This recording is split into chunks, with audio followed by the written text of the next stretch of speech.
Welcome to another episode as we journey through the Holy Land on a day-by-day quest to see the Scriptures come to life before our eyes.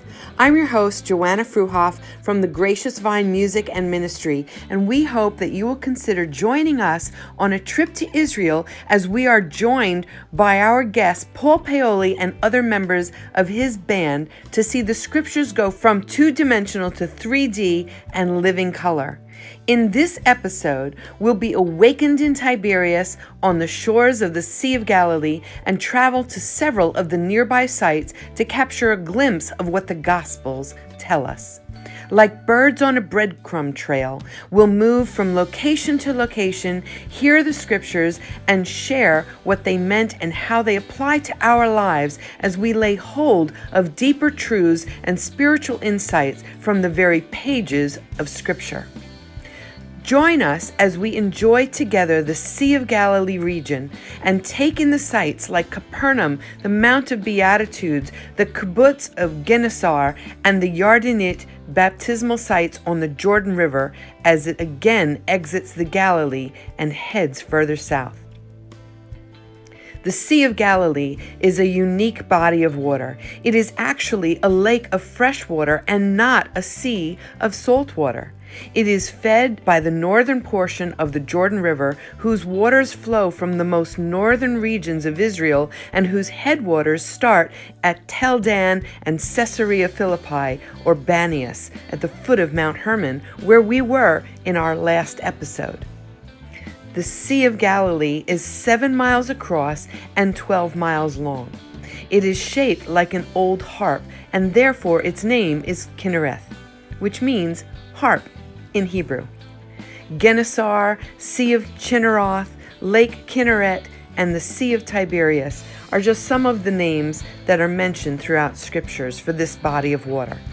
As I said, it's a lake, a fresh water source for the land and the people of Israel. It happens to be the lowest freshwater lake in the entire world. It's about 750 feet below sea level. It is here that Jesus sets up his home base for ministry and uses it as his central location. It is around this body of water and the surrounding hillsides, the cities, and the routes that are traveled that the Gospels record more than 75% of Jesus' ministry. Along these shores, he seeks out his disciples. Going to the lowest place on earth that anyone can fish, he fishes for men. A place where the culture considered people to be insignificant, unskilled, and uneducated. It's from this, the lowest place in Jewish society, that Jesus draws out those that would follow him and proclaim his message after his resurrection. Here he performed miracles that showed his authority over all of the animal, the vegetable, the mineral kingdoms. It is here on these shores that he speaks and the demons tremble. The storms are quelled, the sick are healed, the hungry are fed, and the dead come to life. Here in the lowest part of the earth, Jesus makes life readily available to those who would come and follow him. We're going to make our way to Capernaum, the city and home base of Jesus. Capernaum, one of the more northern cities in the Sea of Galilee, was known as a sort of a headquarters for Jesus. It is strategically positioned about 2.5 miles west of where the Jordan River enters the Sea of Galilee, on a major route called the Via Maris, which is the Way of the Sea. And that stretched from Damascus, Syria in the north to Egypt in the south. It was a major hub for commerce and trade. It was a large fishing village and trade center. It's here that we find Peter, Andrew, James, and John lived. It played a unique and important part in the ministry of Jesus Christ and his outreach to the people of Israel. The ancient city of Capernaum was abandoned about 1,000 years or more ago and was rediscovered by archaeologists beginning in the early 1800s. Capernaum comes from two Hebrew words, Kepher and Nahum, the village of Nahum. Very possibly, this was the village of the prophet Nahum about 700 BC, while it was still just a small fishing village before it actually became a big city in the 200 BC time period. The Gennesaret area was one of the most prosperous and crowded districts of Israel. The customs and taxes were collected from travelers at these crossroads. Levi, one of Jesus' disciples, was just that, a tax collector from this area. He later was called Matthew. After the Lord's expulsion from Nazareth, Capernaum became his own city, and it was the scene of many acts and situations in the ministry and the life of Jesus Christ. The well-preserved ruins of Capernaum's white stone synagogue replaced an earlier black basalt stone synagogue that was built by the Roman centurion here for the Jews, written about in Luke 7. His servant was later healed by Jesus. The synagogue is near the lake, and it's built so that when the Jews prayed, they faced Jerusalem. It was destroyed along with Jerusalem's temple about 70 AD. Excavations revealed one of the residents in this area that stood out from all of the others, and this house was the object of early Christian attention, with 2nd century graffiti, and a 4th century house church was built above it. In the 5th century, a large Byzantine church was erected above the house church. Pilgrims often referred to this house as the house of the Apostle Peter. It's only a few hundred feet from the synagogue. This is a synagogue where the Lord frequently taught. Here, Jesus cured a demon-possessed man in Mark 1. He spoke in John 6 and in Mark 1 and in Luke 4. He delivered the sermon on the bread of life in John 6, and he even restored life to the daughter of one of the rulers of the synagogue in Mark 5, when he cast out an evil spirit from the man in the local synagogue on the Sabbath. Simon's mother-in-law was healed on the Sabbath. All of the sick came to Simon's house at the end of the Sabbath. All were healed. The demons were cast out of many, and the devils confessed that Christ is the Son of God. The dead daughter of Jairus was raised, the woman with the issue of blood, the paralyzed man let down through the roof, Jesus causing the 4 disciples to catch fish in a miraculous way. Through a fish, Jesus applied a tribute tax needed by Peter, healing of the centurion's servant that was afflicted with palsy, and the healing of the son of the nobleman in the king's court.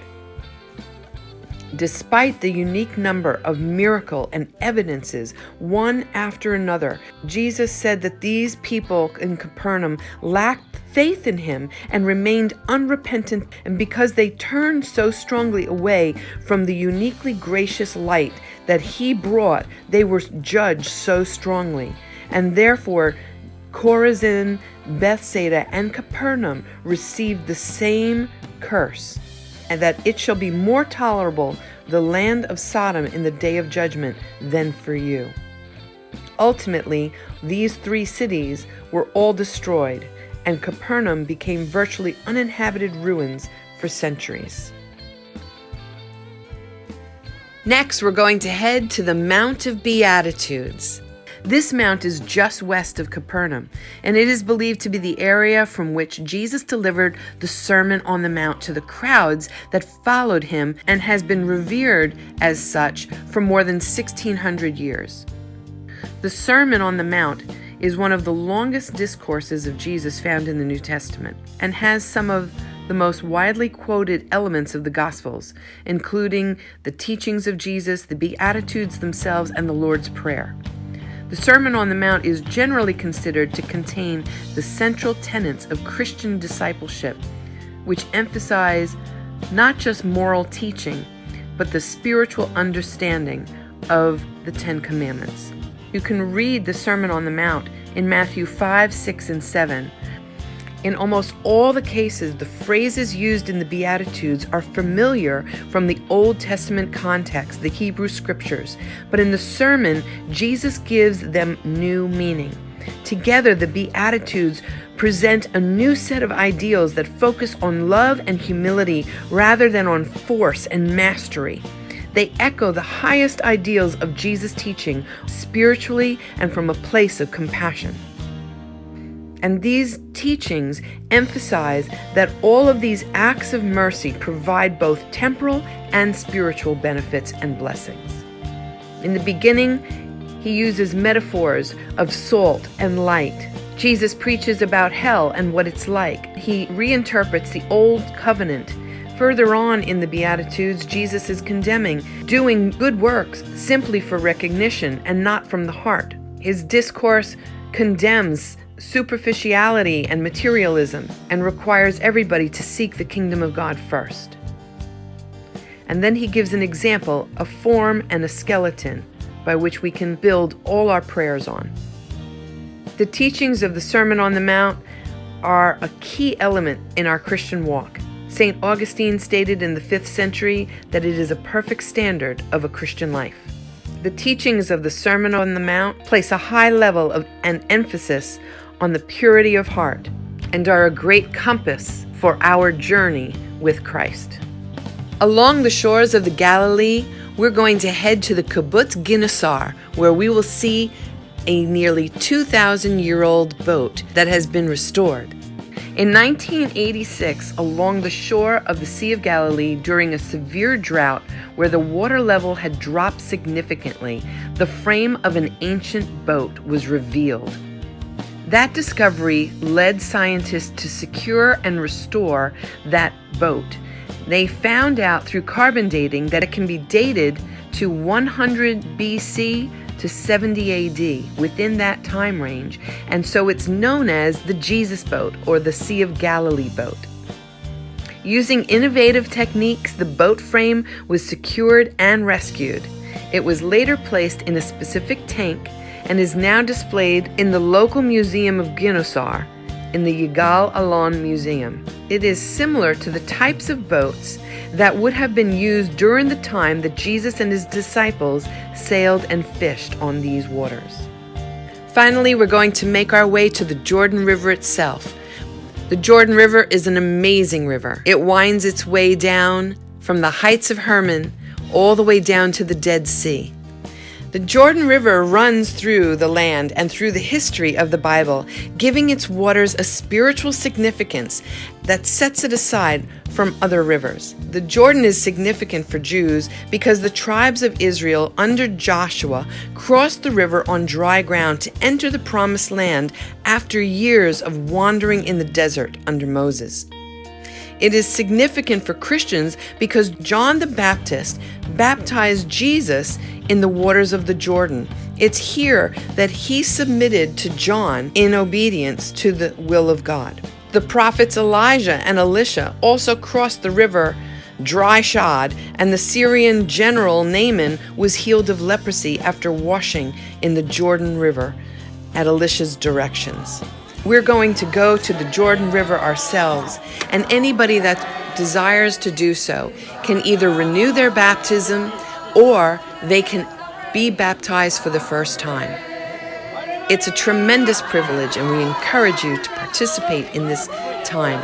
We'll be worshiping and praising and singing songs of praise, as well as rejoicing with those that renew their baptism and make a new commitment to walk deeper with the Lord from this moment forward.